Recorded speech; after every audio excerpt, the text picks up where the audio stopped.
Dapeniel, bonjour à tous ceux qui nous regardent ce matin. Je voudrais dire aussi bonjour à ma fille Cathy, qui est coachée ce Bonjour matin. Cathy. Elle a quel âge? Cathy a 15 ans. 15 ans. Oh, ça c'est la complice de papa. Hein.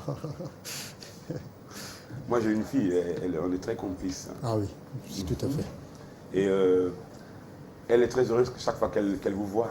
Bien sûr, Et vous aussi. bien sûr. Elle vous dit des choses qu'elle ne peut pas dire à maman. Hein. Oh là là, regarde Jésus. Oh, il est sato, ils sont, oh mon Dieu. Vous dites des choses, mais c'est intéressant parce que c'est elle qui vous dit, qui vous calme même par moment. C'est vous aussi, vous faites pareil. Bien sûr, ça. c'est réciproque. Et que vous ayez à la saluer ce matin, c'est encore plus fort. Encore Surtout qu'elle est venue me rendre visite. Super. Nous avons passé la nuit ensemble. Donc. Ah oui, mais super. Tout à fait. Elle a eu Voilà papa. pourquoi c'est spécial le bonjour ce matin. Comment est-ce Cathy. Oh Cathy, ton papa est ici, hein. Il est très cool. C'est le meilleur papa. Je t'assure Cathy, le meilleur papa. Ce n'est pas Samba qui dira le contraire. Cathy, c'est ma préférée. Alors, docteur, on parle de cirrhose ce matin. On parle la cirrhose. J'ai souvent eu dire cirrhose de foie. Oui. Ça a un lien étroit ou cirrhose d'abord et puis cirrhose de foie après. Justement, il y a cirrhose de foie, cirrhose hépatique, voilà. Sinon, c'est la même chose. D'accord. Et c'est Voilà. quoi donc la C'est les cirrhose? causes qui sont... Voilà. Parlons de la cirrhose, il s'agit bien évidemment d'une maladie grave du foie, atteinte du foie.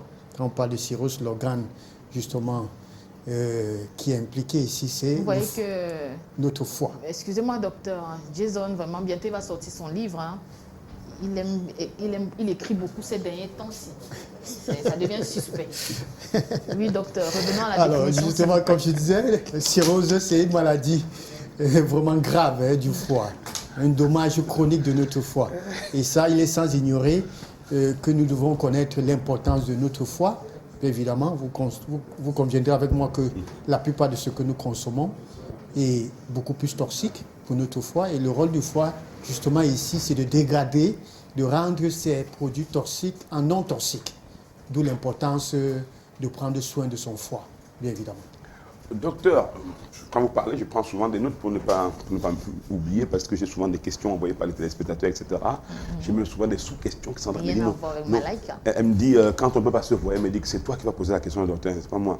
Ça, c'est quand on ne se voit pas. Docteur, comment se manifeste justement la cirrhose? Quels sont les signes qui le montrent, quoi? Voilà, il faut déjà dire que c'est une maladie beaucoup plus asymptomatique. Quand je dis asymptomatique, c'est qu'il faut atteindre la troisième phase Ah oui? pour pouvoir voir déjà les symptômes. Donc, généralement, on appelle ça maladie silencieuse. Voilà.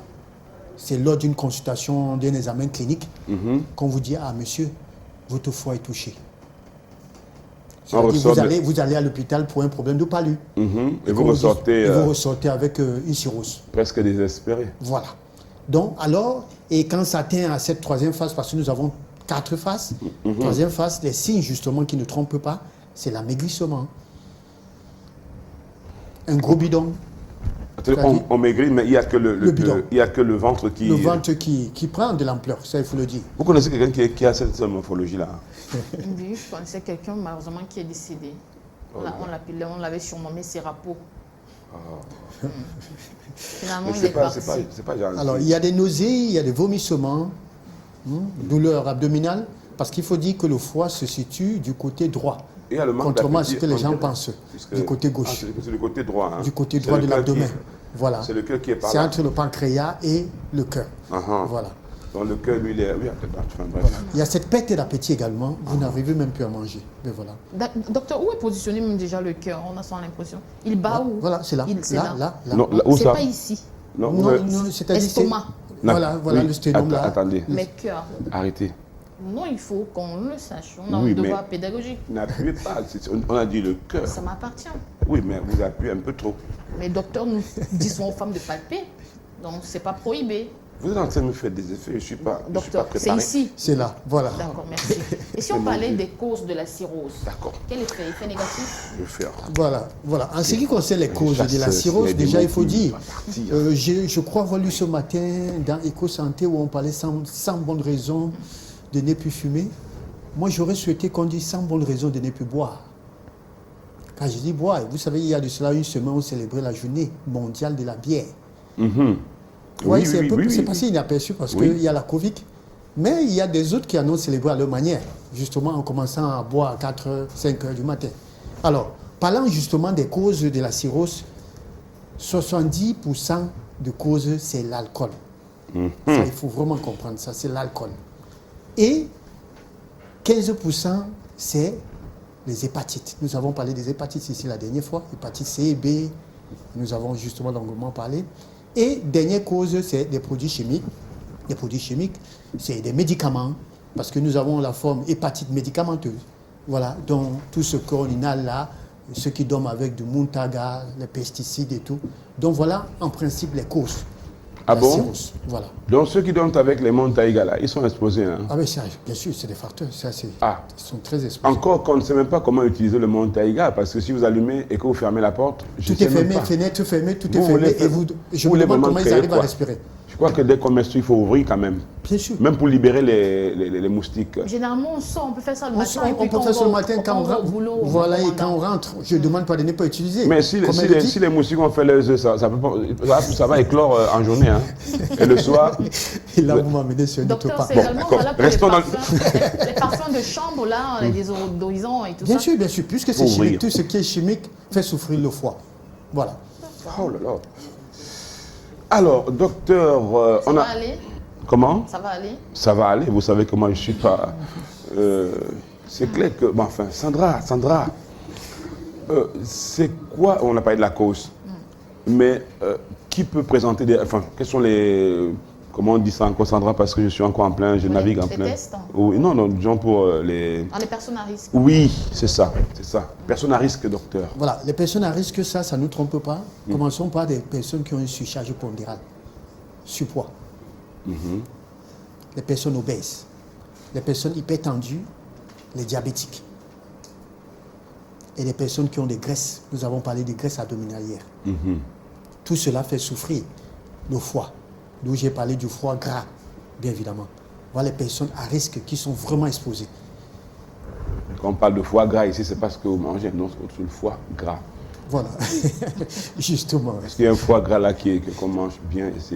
Alors donc, on parle de cirrhose et c'est sur l'image là. Voilà l'image. Oui. Ce qui est en haut, c'est notre foie. Une fois que c'est touché, voilà comment ça se présente, comme vous le voyez en bas, en jaune.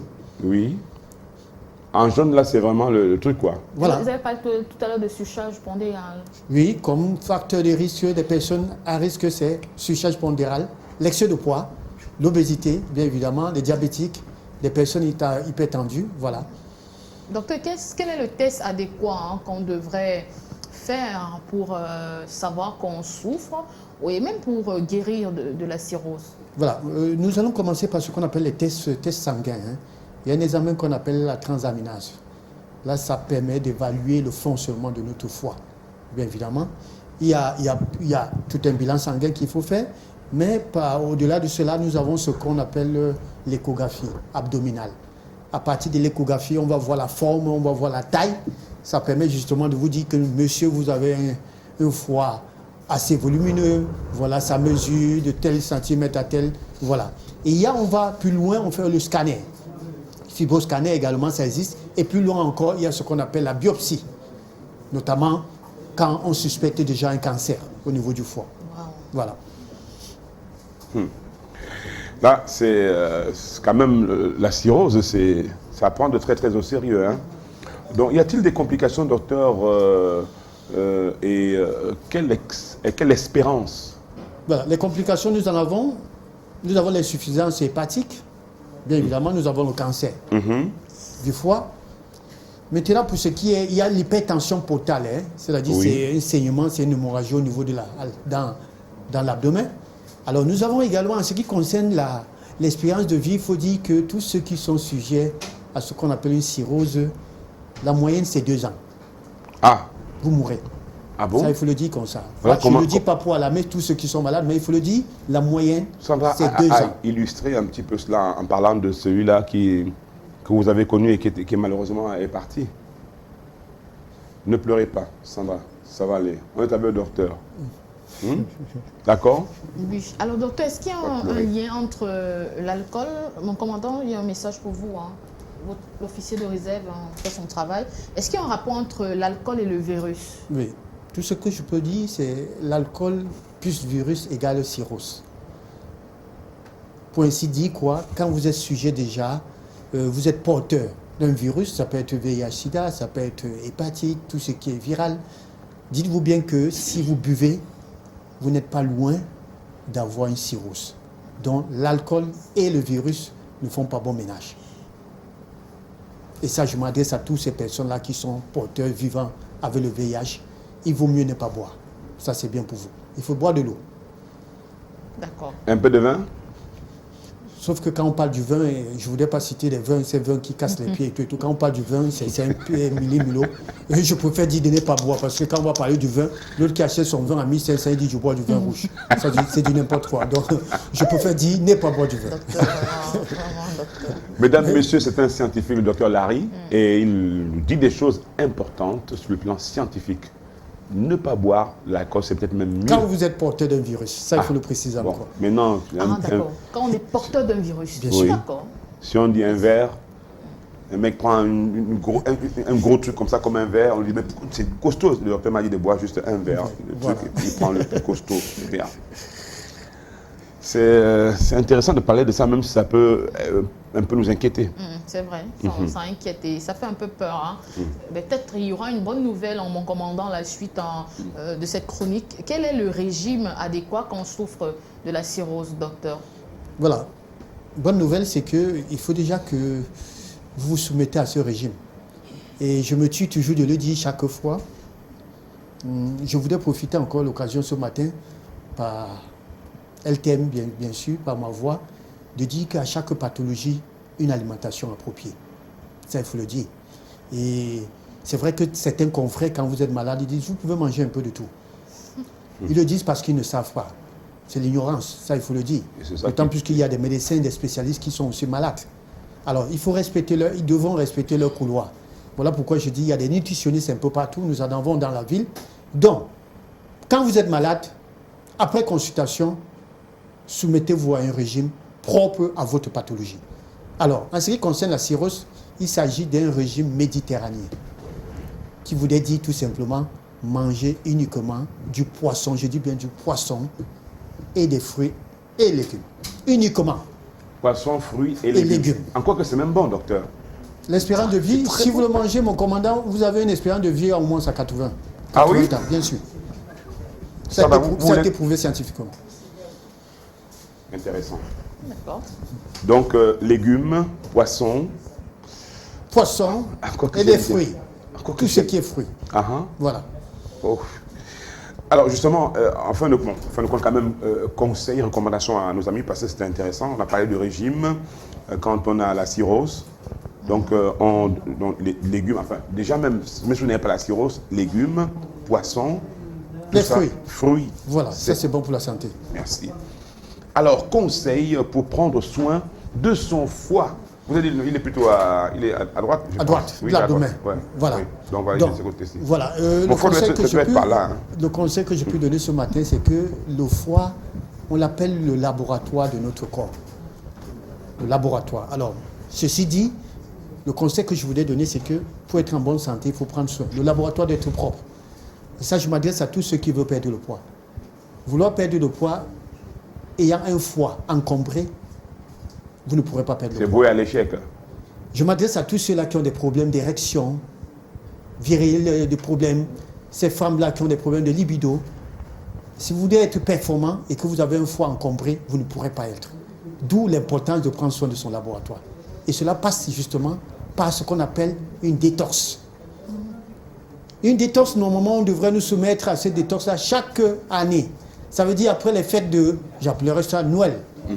Tout le monde devrait se soumettre à ce qu'on appelle une cure de détox. Et ça passe par des fruits.